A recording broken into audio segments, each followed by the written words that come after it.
Güzel bir gün batımında yine sizlerle birlikteyiz. Gençlik Rüzgarı Bodrum'dan esiyor efendim. Böyle Seray dizisi çekimine gitmişken bir şeyler anlatmak istiyorum size yine. Şimdi umarım verdiğimiz bilgiler size faydalı oluyordur. Amacımız sonuçta toplumu bilgilendirmek. Bu bir sağlık programı ve bu sağlık programında bilgilendirici içeriklerle sizleri diş sağlığı konusunda ve diş sağlığınız, çiğneme sisteminizin sağlığı konusunda sizleri bilgilendirmeye çalışıyorum ve anlatmak istediğim şeyler umarım anlattığım şeyler faydalı oluyordur diye düşünüyorum. Böyle sahilde yürürken bahsetmek isteyeceğim şey şu. Şimdi gözlemlediğim şeyler üzerinden konuşayım. Dişlerini kaybeden insanlar genelde kaybettikleri bir dişi yerine koymak için çok fazla önceliklerini almıyor olabilirler. Yani bir diş kaybı oldu. Ben bu diş olmadan da çiğneyebilirim. Ya da dişim çürüdü. Ne olacak ki yani bir tane dişim en kötü çekilir. Çekilse de zaten ben genelde sol tarafımla çiğnerim. Yani o dişi eksik haliyle, o haliyle bırakırsak başımıza neler gelebilir? Mesela şöyle bir şeyler olabiliyor. Şöyle oturayım biraz. Örneğin bir diş kaybedildiğinde tek bir dişin eksilmesi nelere neden olabiliyor? O dişin önündeki ve arkasındaki dişler o boşluğa doğru devrilebilir. Ki çok görüyoruz bunu. Bu devrilme hareketi masum gibi görünebilir sizin için ancak bir yandan alttaki o dişin kaybedildiği bölgedeki kemik küçülüyor, daralıyor ve aşağı doğru çöküyor. Yani aslında dişi yerini tutmak için var olan kemik, çene kemiği eriyor. Yani kullanılmayan organların körelir mantığından yola çıkarak bunu söyleyebilirim.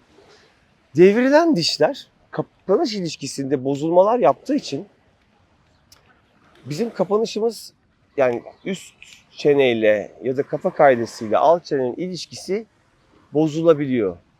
Eklemler üzerinde yükler oluşturabiliyor bu ve eklem rahatsızlığı da meydana getirebileceği gibi kas problemleri de meydana getirebiliyor. Diş sıkma, diş gıcırdatma gibi alışkanlıklar edindirebiliyor bize. Yani aslında masum görünen bir dişin kaybı bize fonksiyonel açıdan uzun vadede telafisi çok çok daha zor olan bir takım durumlar yaşatabiliyor. Aynı zamanda karşı çenedeki yani o kaybedilen dişin karşısındaki ona denk gelen, onunla beraber ilişkide olan karşı diş o boşluğa doğru uzayabiliyor. Yani aslında iki taraftan dişler devrildi. Üst taraftaki boşluktaki boşluğa düşen diş aşağı doğru da uzadı örneğin. Bu bizim çiğneme sistemimizin sağlıklı çalışmasını etkiliyor ve bozuyor yani. Bu türlü semptomlara neden olabiliyor. Ne gibi? Mesela eğer çenenin pozisyonu, kapanış ilişkisi bozulmuşsa hastanın kulağı çınlayabiliyor. Kulak çınlaması başlayabiliyor. Eğer kulak çınlaması varsa, kapanış ilişkisinin de bozuk olduğunu düşünüyorsanız bunun dişlerinizden kaynaklanabiliyor olabileceğini bilmemiz lazım. Yani bunu bir önemli bir bilgi olarak söyleyeyim. Tabii ki biz bir kulak çınlaması olgusunu hemen dişlere bağlamamalıyız. Yani bir kulak çınlamasının arkasında yatan türlü nedenler olabileceği gibi bunun öncelikli muayenesi bir kulak burun boğaz doktoru tarafından yapılmalı ve kulak burun boğaz doktoru kulak çınlaması konusunda değerlendirdiği ve kulak içinde orta kulak ve iç kulakta herhangi bir kulak çınlamasına neden olabilecek unsurlardan bir belirti, bir durum tespit edememişse ancak o zaman biz bunun dişlerden de kaynaklanabileceğini ortaya koyuyoruz. Yani bana kulak çınlamasından şikayet eden bir hastamı ben dişlerini tedavi ederek kulak çınlamanı geçireceğim diye bir vaatte bulunmak anlamı çıkmasın bundan. Kulak burun boğaz doktorunun kulağında bir problem olmadığını söylediği hastalarda ben dişlerini düzelttiğimiz hastaların kulak çınlamalarının azaldığını, geçtiğini çok şahit olduğum için bunu söyleyebilirim. Çünkü neden? Bunu da şöyle açıklayabiliriz. Çene eklemi kulakla arasında çok az mesafe var. Ve o çene eklemi 3 boyutlu hareket eden bir eklem olduğu için kulak tarafına doğru yapacağı istenmeyen baskılar, orada bir enflamasyon, yani bir yanma ve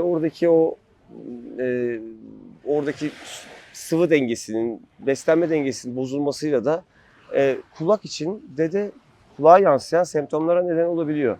Aynı şekilde kaslar üzerinde de eksik diş, kaslar üzerinde de asimetrik kasılmalar yaratabileceği için bunlar da baş ağrısı, migren tipi ağrılar hatta ve miyofasyal ağrı dediğimiz işte bu masseter kaslarının kasılmasına neden olabiliyor.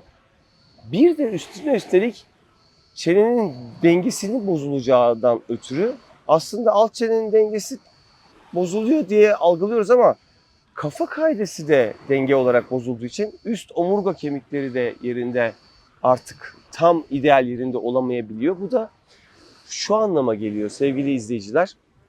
Bizim bir diş kaybımız dahi, bırakın diş sistemimizin, çiğneme sistemimizin üzerindeki deformasyonları, bir dişin kaybı dahi uzun vadede postürümüzün bozulmasına, türlü nedenini bilemeyeceğimiz ağrılara ve sindirim rahatsızlıklarına ve çok ucu ucuna bağlı sonuçlara neden olabiliyor. Aslında vücudumuz bir bütün. Bir diş dahi olsa bağlı olduğu doku başka bir dokuya bağlı bir sistem oluşturuyor. O sistem başka bir dokuya bağlı başka bir sistem oluşturuyor. Kas sistemi, sinir sistemi, diş sistemi, çiğneme sistemi, iskelet sistemi, dolaşım sistemi, bütün hepsi birbirine bağlı ve bir yerimizdeki bir bozulma vücudumuzun her yerinde, bambaşka yerlerinde bambaşka sorunlara neden olabiliyor. O yüzden bir dişimi kaybettim, eksildi demeyin. Diş hekiminize mutlaka düzenli olarak görünün ve diş bakımlarınızı da ihmal etmeyin. Bodrum akşamüstünde güneş de battı. Hepinize iyi akşamlar diliyorum. Ben iyi akşamlar diliyorum ama sizlere günaydın. Gençlik Rüzgarı'ndan benden bu haftalık bu kadar. Haftaya görüşmek üzere.